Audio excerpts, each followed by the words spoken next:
3. Edmund and the Wardrobe. Lucy ran out of the empty room into the passage and found the other 3. "It's all right," she repeated. "I've come back." "What on earth are you talking about, Lucy?" asked Susan. "Why," said Lucy in amazement, "haven't you all been wondering where I was?" "So you've been hiding, have you?" said Peter.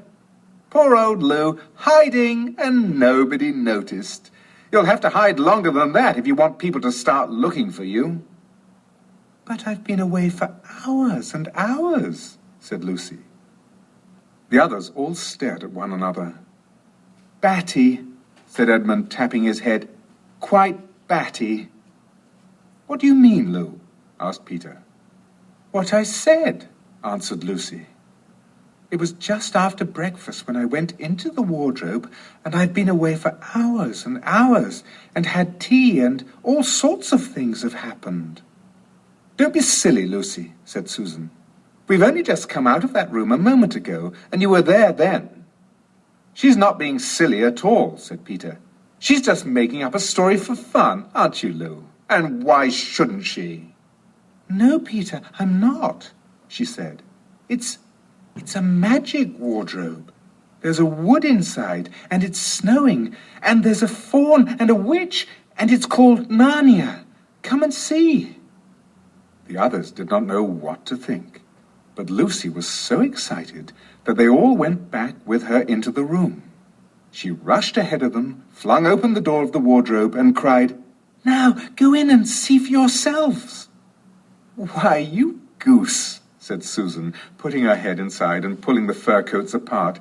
"It's just an ordinary wardrobe. Look, there's the back of it." Then everyone looked in and pulled the coats apart, and they all saw, Lucy herself saw, a perfectly ordinary wardrobe. There was no wood and no snow, only the back of the wardrobe with hooks on it. Peter went in and rapped his knuckles on it to make sure that it was solid. "A jolly good hoax, Lou," he said as he came out again. "You've really taken us in, I must admit. We half believed you." "But it wasn't a hoax at all," said Lucy. "Really and truly. It was all different a moment ago. Honestly it was. I promise." "Come, Lou," said Peter, "that's going a bit far. You've had your joke. Hadn't you better drop it now?" Lucy grew very red in the face and tried to say something, though she hardly knew what she was trying to say, and burst into tears. For the next few days she was very miserable. She could have made it up with the others quite easily at any moment if she could have brought herself to say that the whole thing was only a story made up for fun. But Lucy was a very truthful girl, and she knew that she was really in the right, and she could not bring herself to say this. The others, who thought she was telling a lie, and a silly lie too, made her very unhappy. The 2 elder ones did this without meaning to do it, but Edmund could be spiteful, and on this occasion he was spiteful. He sneered and jeered at Lucy, and kept on asking her if she'd found any other new countries in other cupboards all over the house. What made it worse was that these days ought to have been delightful. The weather was fine, and they were out of doors from morning to night, bathing, fishing, climbing trees, and lying in the heather. But Lucy could not properly enjoy any of it, and so things went on until the next wet day. That day, when it came to the afternoon, and there was still no sign of a break in the weather, they decided to play hide-and-seek. Susan was it, and as soon as the others scattered to hide, Lucy went to the room where the wardrobe was. She did not mean to hide in the wardrobe because she knew that that would only set the others talking again about the whole wretched business. But she did want to have one more look inside it, for by this time she was beginning to wonder herself whether Narnia and the faun had not been a dream. The house was so large and complicated and full of hiding places that she thought she would have time to have one look into the wardrobe and then hide somewhere else. But as soon as she reached it, she heard steps in the passage outside, and then there was nothing for it but to jump into the wardrobe and hold the door closed behind her. She did not shut it properly, because she knew that it is very silly to shut oneself into a wardrobe, even if it is not a magic one. Now the steps she had heard were those of Edmund, and he came into the room just in time to see Lucy vanishing into the wardrobe. He at once decided to get into it himself, not because he thought it a particularly good place to hide, but because he wanted to go on teasing her about her imaginary country. He opened the door. There were the coats hanging up as usual, and a smell of mothballs, and darkness and silence, and no sign of Lucy. "She thinks I'm Susan come to catch her," said Edmund to himself, "and so she's keeping very quiet in at the back." He jumped in and shut the door, forgetting what a very foolish thing this is to do.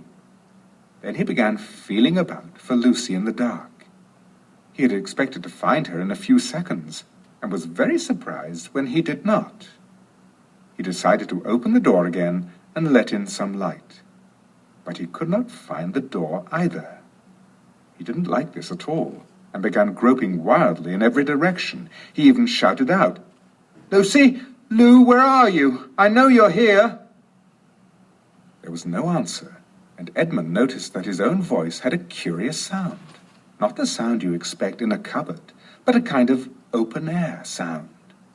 He also noticed that he was unexpectedly cold, and then he saw a light.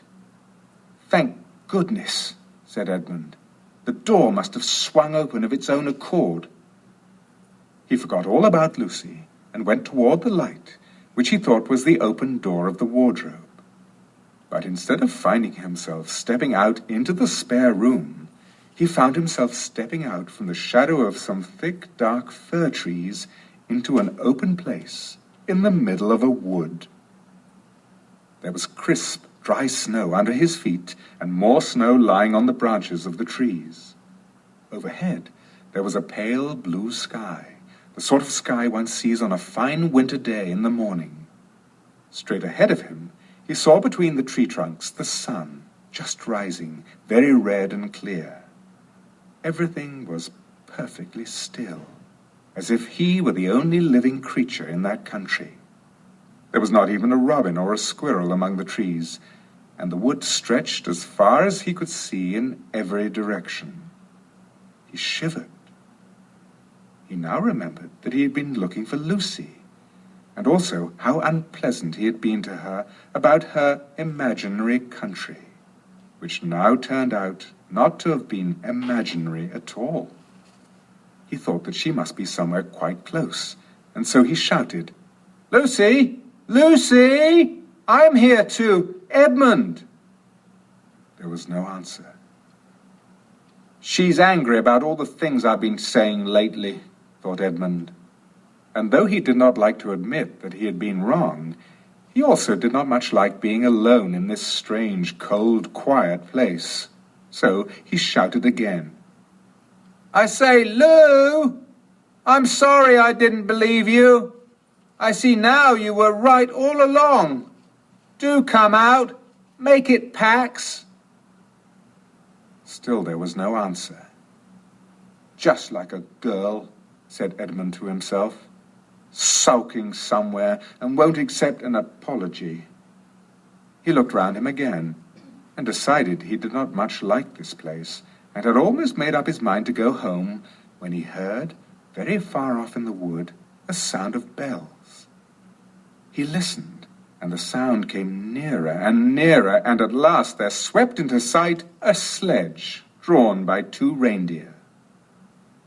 The reindeer were about the size of Shetland ponies, and their hair was so white that even the snow hardly looked white compared with them. Their branching horns were gilded and shone like something on fire when the sunrise caught them. Their harness was of scarlet leather and covered with bells. On the sledge, driving the reindeer, sat a fat dwarf who would have been about 3 feet high if he had been standing. He was dressed in polar bear's fur, and on his head he wore a red hood with a long gold tassel hanging down from its point. His huge beard covered his knees and served him instead of a rug. But behind him, on a much higher seat in the middle of the sledge, sat a very different person, a great lady, taller than any woman that Edmund had ever seen. She also was covered in white fur up to her throat, and held a long, straight, golden wand in her right hand, and wore a golden crown on her head. Her face was white, not merely pale, but white like snow or paper or icing sugar, except for her very red mouth. It was a beautiful face in other respects, but proud and cold and stern. The sledge was a fine sight, as it came sweeping toward Edmund, with the bells jingling and the dwarf cracking his whip, and the snow flying up on each side of it. "Stop," said the lady, and the dwarf pulled the reindeer up so sharp that they almost sat down. Then they recovered themselves and stood champing their bits and blowing. In the frosty air, the breath coming out of their nostrils looked like smoke. "And what, pray, are you?" said the lady, looking hard at Edmund. My name's Edmund," said Edmund rather awkwardly. He did not like the way she looked at him. The lady frowned. "Is that how you address a queen?" she asked, looking sterner than ever. "I beg your pardon, your majesty, I didn't know," said Edmund. "Not know the Queen of Narnia?" cried she. "Ha! You shall know us better hereafter. But I repeat, what are you?" "Please, your majesty," said Edmund, "I don't know what you mean. I'm at school. At least I was. It's the holidays now."